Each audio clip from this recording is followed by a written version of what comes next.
एक दौर ऐसा था जब हिंडनबर्ग का नाम आते ही ज़हन में एक साथ कई सारे सवाल खड़े होने लगते थे कि कहीं किसी कंपनी या किसी दिग्गज रईस को लेकर कोई बड़ा खुलासा तो नहीं होने वाला। पहले खुलासा और फिर शॉर्ट सेलिंग से मोटी कमाई। हिंडनबर्ग का ये बड़ा खेल लंबे समय से चल रहा था। कारोबारी गौतम अडानी और सेबी चीफ माधवीपुरी बुच समेत कई विदेशी हस्तियां इसकी शिकार बन चुकी हैं। लेकिन अब अचानक एक खबर आई है कि हिंडनबर्ग रिसर्च की दुकान ही बंद होने जा रही है। नमस्कार, मैं हूं संजय मिश्रा और आप देख रहे हैं डीसी न्यूज इंडिया की खास पेशकश शटर डाउन। जी हां, कई दिग्गजों को चोट पहुंचाने वाली हिंडनबर्ग का शटर अब डाउन होने जा रहा है। दरअसल हिंडनबर्ग के फाउंडर नाथन एंडरसन ने अपनी कंपनी को बंद करने का बड़ा फैसला किया है। उन्होंने सोशल मीडिया प्लेटफॉर्म एक्स पर एक पोस्ट शेयर करके खुद इस बात की जानकारी साझा की है। उसमें उन्होंने अपने सफर, संघर्ष और उपलब्धियों के बारे में विस्तार से बताया है। हिंडनबर्ग के फाउंडर नाथन एंडरसन ने अपने संदेश में लिखा है कि मैंने पिछले साल के अंत में ही अपने परिवार, दोस्तों और हमारी टीम के साथ ये बात शेयर कर दी थी कि मैं हिंडनबर्ग रिसर्च को बंद करने का निर्णय ले रहा हूं। हमने जो सोचा था उस मकसद को पूरा करने के बाद इसे खत्म करना मेरे लिए जरूरी था और आज आखिरी मामलों को नियामकों के साथ शेयर करने के बाद वो दिन आ ही गया। आपको बता दें कि हिंडनबर्ग ने जनवरी 2023 में अडानी ग्रुप पर एक चौंकाने वाली रिपोर्ट जारी की थी। इस रिपोर्ट में अडानी ग्रुप की कंपनियों पर कई आरोप लगाए गए थे। इन आरोपों के बाद अडानी की कंपनियों के शेयर तकरीबन 80% तक गिर गए थे। हालांकि सेबी ने इन आरोपों की जांच की तो कुछ भी सामने नहीं आया। आज हम आपको इस कंपनी के उस खेल के बारे में बताने जा रहे हैं जिसके जरिए इस कंपनी ने करोड़ों रुपए की कमाई की है। जैसा कि हम सभी जानते हैं कि हिंडनबर्ग का नाम सुर्खियों में आने के साथ ही एक और चीज की चर्चा तेज हो जाती है जिसका नाम है शॉर्ट सेलिंग। जी हां, इसी के जरिए दूसरों के शेयर गिराकर ये अमेरिकी फर्म हिंडनबर्ग मोटी कमाई करती थी। आपको बता दें कि शॉर्ट सेलिंग एक तरह की ट्रेडिंग या इन्वेस्टमेंट स्ट्रेटजी है, लेकिन इसे हथियार बनाकर हिंडनबर्ग जैसी कंपनियां अरबों रुपए छाप लेती है।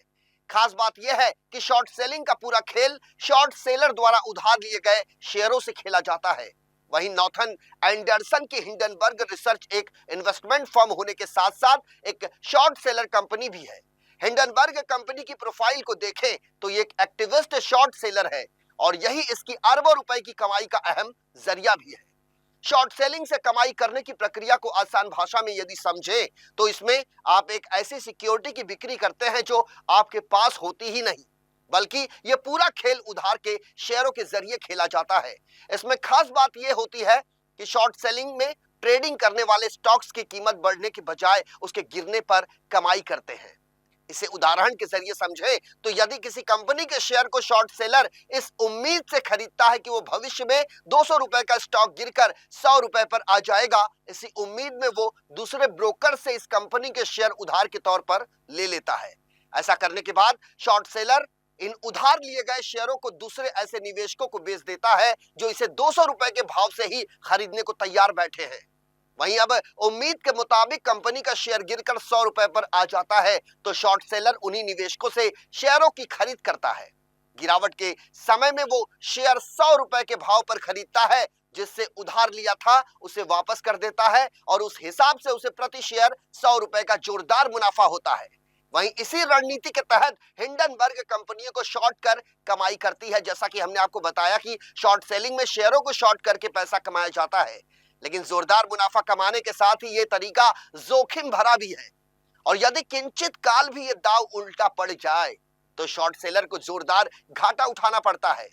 यहां आपकी जानकारी के लिए आपको बता दें कि इस तरीके को बाजार की सेहत के लिए खराब माना जाता है। दरअसल अगर इस तरीके में निवेश करने से निवेशकों के पैसे डूबते हैं तो उनके बाजार से दूरी बनाने के चांस बन जाते हैं, जिसका असर मार्केट ग्रोथ पर भी पड़ता है। वहीं आपके जहन में एक सवाल और घूम रहा होगा कि गौतम अडानी और माधवीपुरी बुच से लेकर डैक डोर्सी और तमाम बड़ी कंपनियों को निशाना बनाकर तगड़ा कमाई करने के बाद आखिर ऐसा क्या हुआ कि नाथन एंडरसन ने इस शॉर्ट सेलिंग फर्म को बंद करने का फैसला ले लिया।